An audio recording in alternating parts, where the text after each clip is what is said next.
TG5 speed news. TDP MP Kesineni చిన్ని media ముందుకు వచ్చి ఇటీవల ఉత్పన్నమైన ఎమ్మెల్యే టికెట్ 5 కోట్లకు అమ్మకంపై తన స్పందన తెలిపారు. ఆయన పేర్కొన్నారు, ఎవరి పిఏకు డబ్బులు ఇచ్చారో నిరూపించాలి. రోజు అబద్ధాలే జీవితంగా నేను మాట్లాడలేను. ఇది మాకు సరిగ్గా తెలుసు. నిర్దిష్టంగా అధిష్టానానికి చెప్పమనండి. అధిష్టానానికి అన్నీ తెలుసు. తిరువూరులో ఏం జరిగిందో అందరికీ తెలుసు. నన్ను అధిష్టానం పిలవలేదు. నేను అల్లరి చిల్లరి బజారు మాటలు మాట్లాడలేను అని కేసినేని చిన్ని అన్నారు. రోజు అబద్ధాలే జీవితంగా నేనైతే మాట్లాడలేను. Thank you.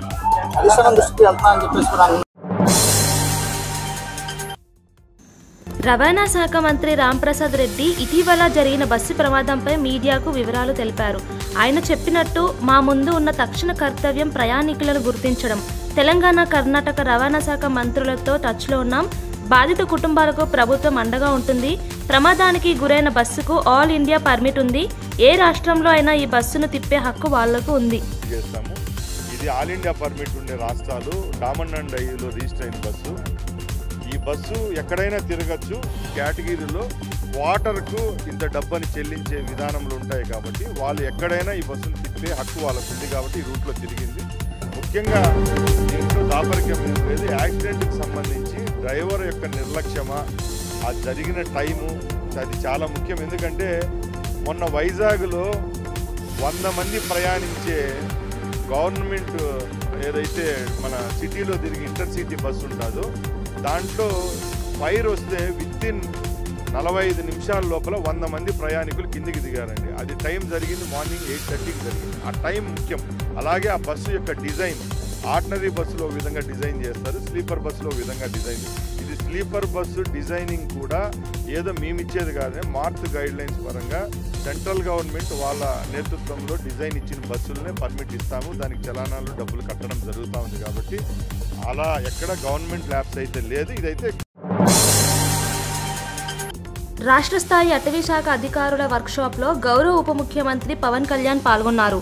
గన్నవరం మండలం కొండపావులూరులోని NADM సౌత్ క్యాంపస్లో జరిగిన ఈ సమావేశంలో ఆయన అటవీ సంరక్షణ, పర్యావరణ పరిరక్షణ, వన్యప్రాణుల నిర్వహణ వంటి కీలక అంశాలపై అధికారులతో సమీక్ష జరిపారు.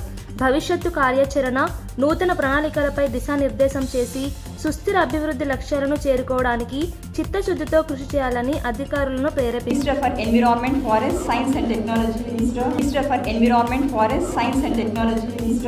For Panchayat Raj, Rural Development and Rural Water Supply, who has kindly consented to inaugurate this two-day workshop. Sir, welcome. I welcome Sri P. Mallikarjun Rao, IFS, retired, advisor to the Government Forest Department, to come on to the dais. I welcome Sri Kantiraj Dande, IAS, Principal Secretary to Government, EFSD Department. I welcome Dr. P. Chalapati Rao, IFS, Principal Chief Conservator of Forest and Head of the Forest Force. I welcome Srimati Dr. Santipriya Pandey Ma'am, IFS, Additional PC of Wildlife, and Sri Rahul Pandey, IFS, Additional PC of FCA. Jubilee Hills నియోజకవర్గంలోని యూసుఫ్గూడ డివిజన్, వెంగళరావు నగర్, ఇక్రిషాట్ కాలనీలో కాంగ్రెస్ అభ్యర్థి నవీన్ యాదవ్ కోసం మంత్రి పొన్నం ప్రభాకర్ డోర్ టు డోర్ ఎన్నికల ప్రచారం నిర్వహించారు. ఈ కార్యక్రమంలో ఎస్టీ కార్పొరేషన్ చైర్మన్ బెల్లయ్య నాయక్, సంజయ్ గౌడ్ సహా ఇతర ముఖ్య నేతలు, కార్యకర్తలు, మహిళలు పాల్గొన్నారు.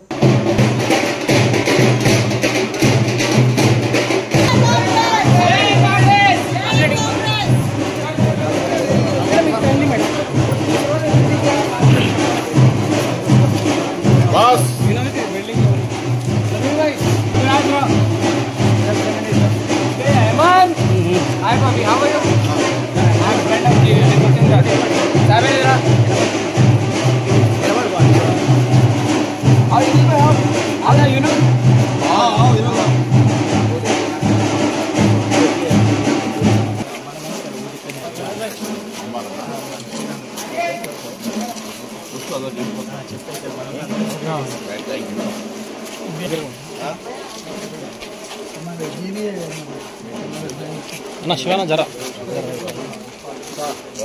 రైట్ అన్న ఫోన్ ఆంధ్రప్రదేశ్ను 2047 నాటికి గ్లోబల్ ఎకనామిక్ పవర్ హౌస్గా తీర్చిదిద్దడమే తమ ప్రభుత్వ లక్ష్యమని రాష్ట్ర ఐటీ ఎలక్ట్రానిక్స్ శాఖ మంత్రి నారా లోకేష్ స్పష్టం చేశారు. ఆధునిక సాంకేతిక ఆవిష్కరణలు, సుస్థిరమైన సమగ్రాభివృద్ధి ద్వారా రాష్ట్ర ప్రజలకు ఉజ్వల భవిష్యత్తును అందించేందుకు కట్టుబడి ఉన్నామని ఆయన తెలిపారు. ఆస్ట్రేలియాలోని మెల్బోర్న్లో Australia trade and investment commission ప్రతినిధులతో జరిగిన రౌండ్ టేబుల్ సమావేశంలో ముఖ్య అతిథిగా పాల్గొని ప్రసంగించిన లోకేష్, సీఎం చంద్రబాబు దార్శనిక నాయకత్వంలో ఏపీ అభివృద్ధి పథంలో దూసుకెళ్తోందని వివరించారు. తెలంగాణ ప్రభుత్వ విప్ బీర్ల ఐలయ్య ఇటీవల మీడియాకు వ్యాఖ్యలు చేశారు. ఆయన చెప్పినట్టు తెలంగాణ దళితులు, బడుగు బలహీన వర్గాలు ఓట్లు వేసి గెలిపిస్తే గతంలో కేసీఆర్ సీఎం అయ్యాడు.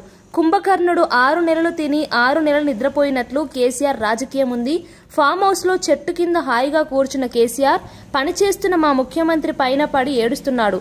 కనీసం పార్టీ ఆఫీసు కూడా రాకుండా నాయకులనే ఫామ్ హౌస్ కు పిలిపించుకుంటున్నాడు అని బీర్ల ఐలయ్య పేర్కొన్నారు.